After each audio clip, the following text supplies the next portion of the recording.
नमस्कार दोस्तों, मैं अमित स्वागत करता हूँ सभी का आपके अपने चैनल स्वास्थ्य क्लासेस में। दोस्तों, साइंस सब्जेक्ट हम लोग पढ़ रहे थे। साइंस सब्जेक्ट में आज हमको क्या पढ़ना है?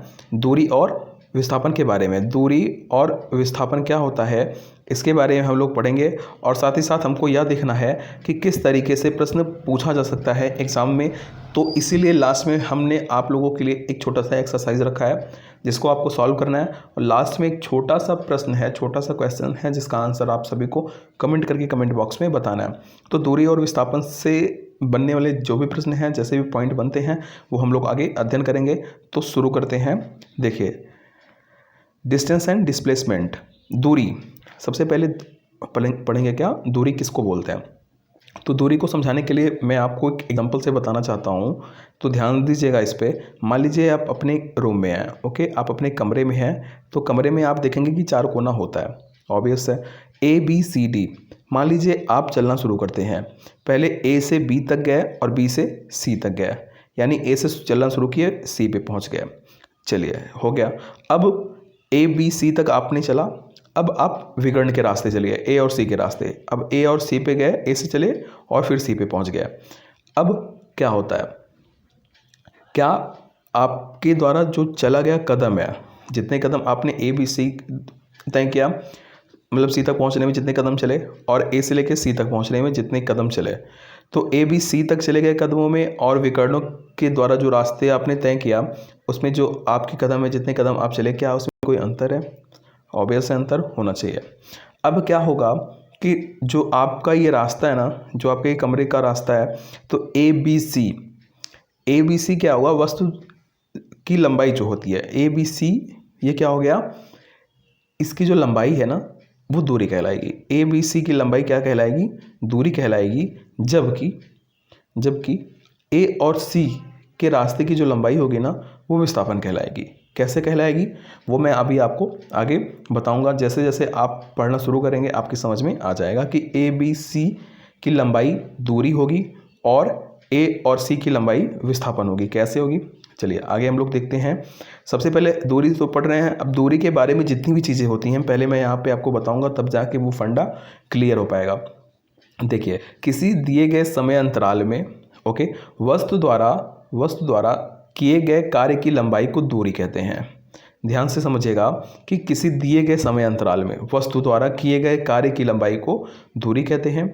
या इसको इस तरीके से भी कह सकते हैं कि किसी वस्तु द्वारा मार्ग की तय की गई कुल लंबाई को उस वस्तु की दूरी कहते हैं। ओके, जैसे कमरा था ए बी सी, तो मार्ग द्वारा तय की गई कुल लंबाई ए बी और सी, ए बी सी की कुल लंबाई क्या कहलाई? दूरी कहलाई। यह एक अदिश राशि है, यानी स्केलर क्वांटिटी है, और यह सदैव धनात्मक होता है। जो क्या बोलते हैं, दूरी होती है वो कैसा होता है? सदैव धनात्मक होता है। ओके, और ये कैसी राशि है? अदिश राशि है। ध्यान दीजिएगा इसको, ये सभी प्रश्न पूछा जा सकता है आप लोगों से। चलिए नेक्स्ट देखते हैं हम लोग। दूरी को एसआई पद्धति में दूरी का मात्रक क्या होता है? मीटर होता है। ओके, इसके बड़े मात्रक, दूरी के बड़े मात्रक किलोमीटर और प्रकाश वर्ष होते हैं। सॉरी, दूरी के बड़े मात्रक कौन कौन से हैं? किलोमीटर और प्रकाश वर्ष, लाइट ईयर।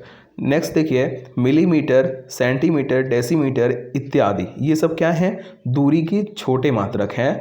और माइक्रोन, एंगस्ट्रॉम तथा फर्मी इत्यादि ये सबसे छोटे मात्रक हैं। इसको भी ध्यान दीजिएगा। छोटे मात्रक कौन कौन से हैं? Millimetre, centimetre, decimetre. और सबसे छोटे मात्रक कौन कौन से हैं? एंगस्ट्रॉम, फर्मी और माइक्रोन। चलिए देखिए, सबसे बड़े मात्रक कौन कौन से हैं? किलोमीटर और प्रकाश वर्ष। इतनी चीज़ें हमको कंफर्म हो गई। नेक्स्ट देखते हैं हम लोग दूरी के पैमाने। दूरी के पैमाने क्या होते हैं, इसको ध्यान दीजिएगा आप लोग। 1 किलोमीटर में जैसे 1000 मीटर होता है, 1 kilometre is equal to 1000 metre, या हम सभी को पता है, हम सभी जानते हैं।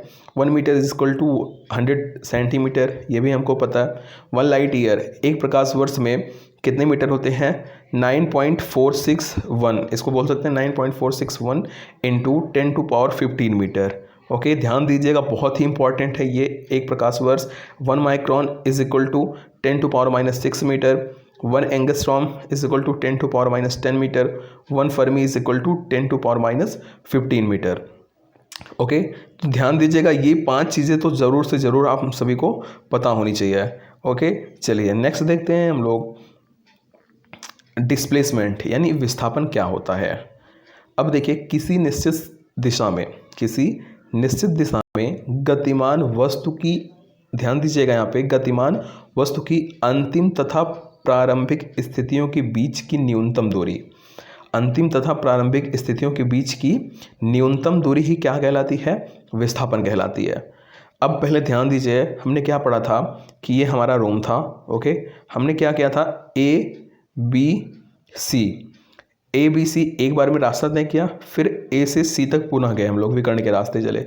अब यहाँ पे क्या कह रहा है, ध्यान दीजिए यहाँ पे, देखिए पहले फिर से मैं बना देता हूँ, ये रूम है आपका, ओके। हमने ऐसे चला था ए बी सी। अब देखिए क्या होता है कि किसी निश्चित दिशा में ओके, फिर क्या होता है, गतिमान वस्तु की अंतिम तथा प्रारंभिक स्थिति, यानी जहाँ से शुरू किया प्रारंभिक स्थिति के बीच की ए बी सी हो गया, के बीच की न्यूनतम दूरी क्या कहलाती है, न्यूनतम दूरी क्या कहलाएगी, डिस्प्लेसमेंट, विस्थापन कहलाएगी। आई होप समझ रहे होंगे आप। आगे देखिए, यह एक सदिश राशि है। जो विस्थापन होता है ना, वो वेक्टर क्वांटिटी होती है, ध्यान दीजिएगा, और इसका एसआई मात्रक मीटर होता है, इसका भी एसआई मात्रक मीटर ही होता है। यह एक प्रकार का दूरी ही है, तो मतलब कॉमन सा जो हम कह सकते हैं, यह एक प्रकार का दूरी ही है, क्या, जो हमारा विस्थापन होता है। समझ गए। चलिए, महत्वपूर्ण तथ्य क्या है, इसके कुछ इंपॉर्टेंट फैक्ट क्या हैं जो आपको पता होना चाहिए दोस्तों। देखिए ध्यान दीजिएगा, यहाँ पे दूरी का मान जो होता है ना, वो हमेशा विस्थापन के बराबर होगा या उससे अधिक होगा।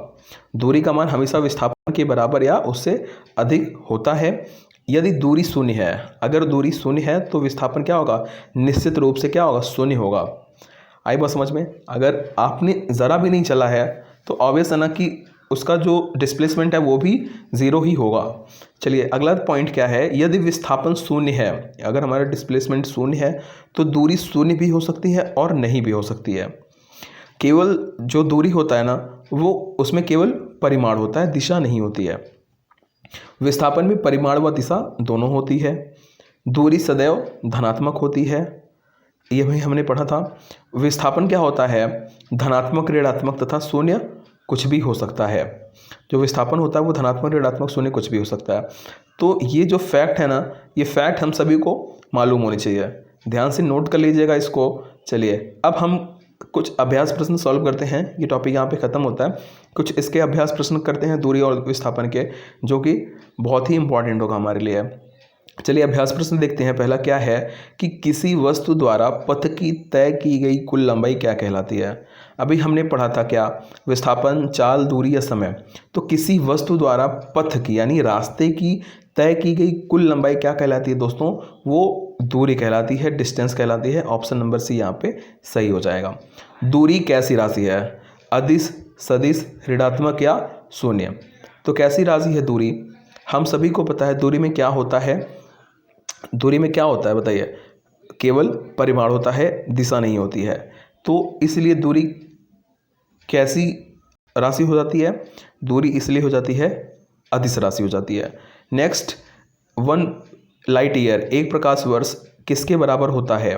तो एक प्रकाश वर्ष बराबर होता है, देखिए 9.8 इंटू 10⁻19, ये नहीं होगा, 9.46 यहाँ पे 1 होगा दोस्तों, 9.461 इंटू 10⁻15 मीटर, 9.7 इंटू 10⁻13, तो ये सब नहीं होगा।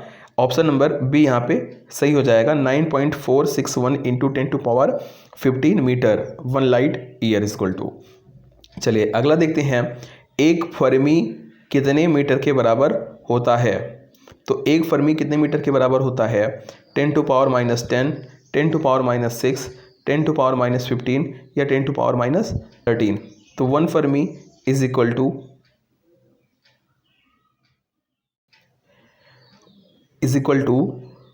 10⁻15। ऑप्शन नंबर सी यहाँ पे राइट आंसर हो जाएगा, सही हो जाएगा। अगला क्वेश्चन क्या है हमारा कि एक निश्चित दिशा में गतिमान वस्तु की अंतिम तथा प्रारंभिक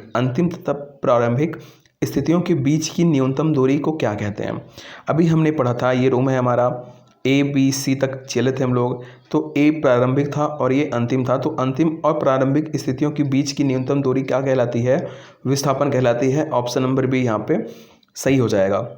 चलिए नेक्स्ट क्वेश्चन क्या है, यदि दूरी शून्य है, यदि जो हमारी दूरी है वो शून्य है तो विस्थापन क्या होगा? तो विस्थापन भी शून्य होगा। ऑप्शन नंबर डी यहाँ पे सही हो जाएगा।